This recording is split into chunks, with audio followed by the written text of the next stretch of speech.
A cidade de Vila Moura sempre foi conhecida por suas lendas misteriosas. Cercada por densas florestas e ruínas antigas, o lugar era um prato cheio para histórias de assombrações e eventos sobrenaturais.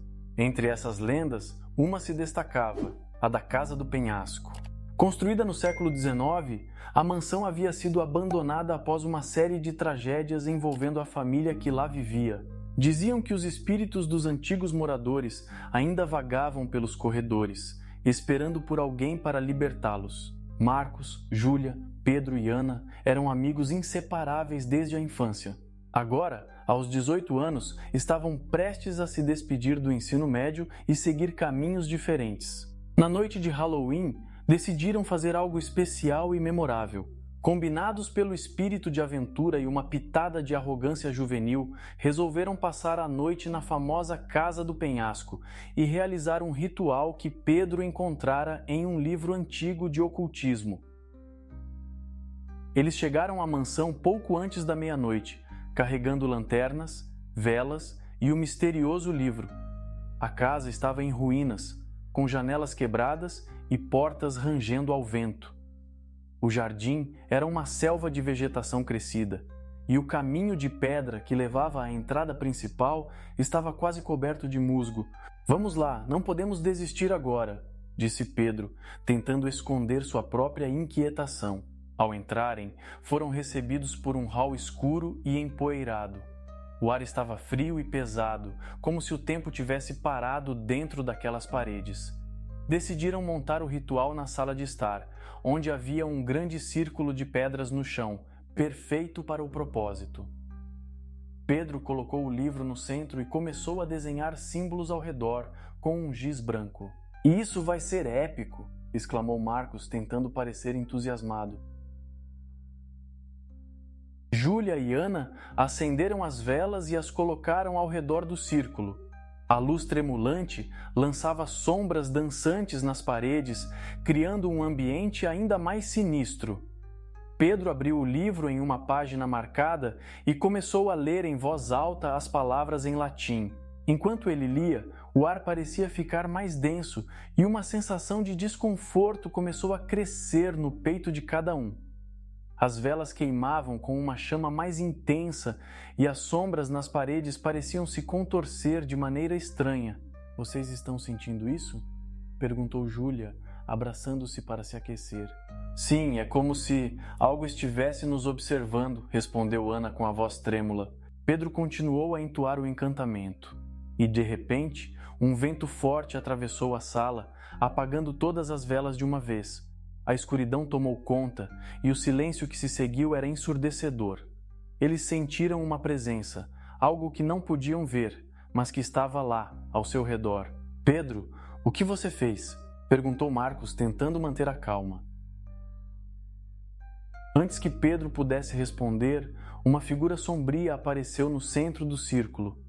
Era alta e indistinta, como uma sombra viva, com olhos que brilhavam em um vermelho intenso.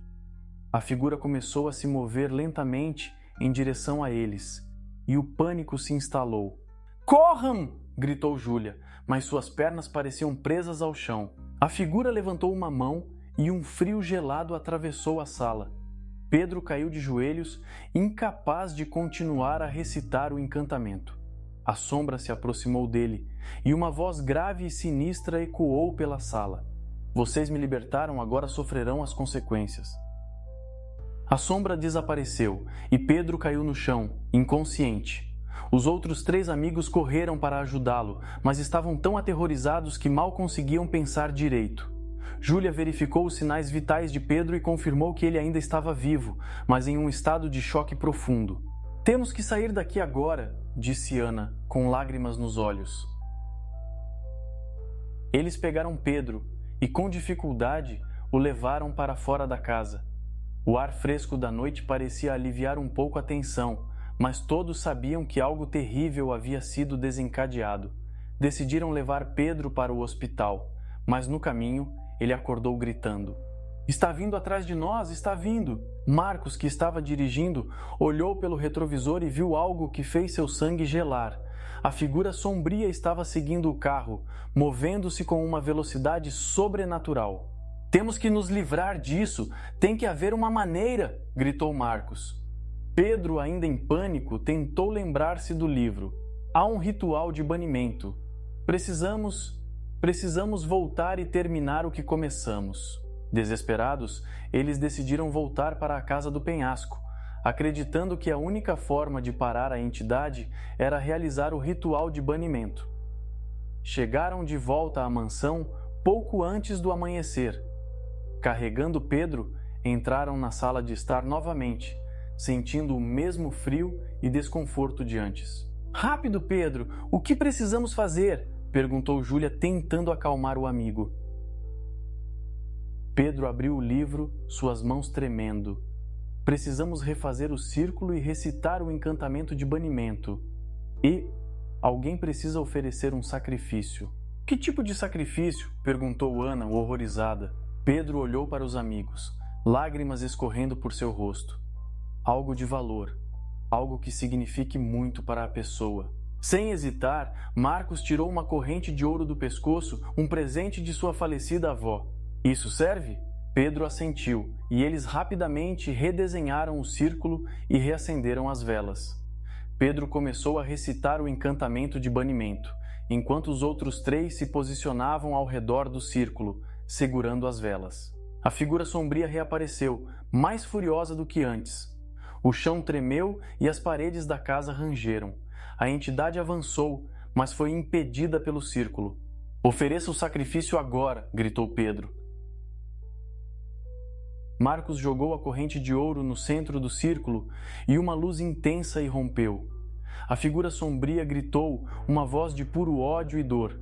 Lentamente, a sombra começou a desaparecer, sugada para dentro do círculo. Finalmente, o silêncio voltou. A casa estava quieta e a presença sombria havia desaparecido. Pedro caiu no chão, exausto, e os outros correram para ajudá-lo. "Conseguimos?" perguntou Júlia, ainda tremendo. Pedro assentiu. "Sim, conseguimos. Está terminado." Com dificuldade, eles saíram da casa, sentindo o peso da experiência sobre seus ombros. A luz do amanhecer parecia dissipar os últimos vestígios da noite aterrorizante. Sabiam que nunca seriam os mesmos depois daquela experiência. De volta à cidade, prometeram nunca mais falar sobre o que aconteceu naquela noite. A casa do penhasco foi lacrada e o livro foi enterrado em um lugar onde ninguém jamais o encontraria. Mas mesmo assim, em noites de tempestade, ainda era possível ouvir sussurros vindos da floresta, lembrando a todos que algumas forças nunca deveriam ser perturbadas. Gostou dessa história assustadora? Se você se arrepiou com o que aconteceu na Casa do Penhasco, não se esqueça de deixar o seu like e se inscrever no canal para mais histórias de terror de arrepiar. Compartilhe este vídeo com seus amigos que adoram um bom susto e comente abaixo o que você faria se estivesse no lugar dos nossos personagens. Até a próxima e lembre-se, algumas forças nunca devem ser perturbadas.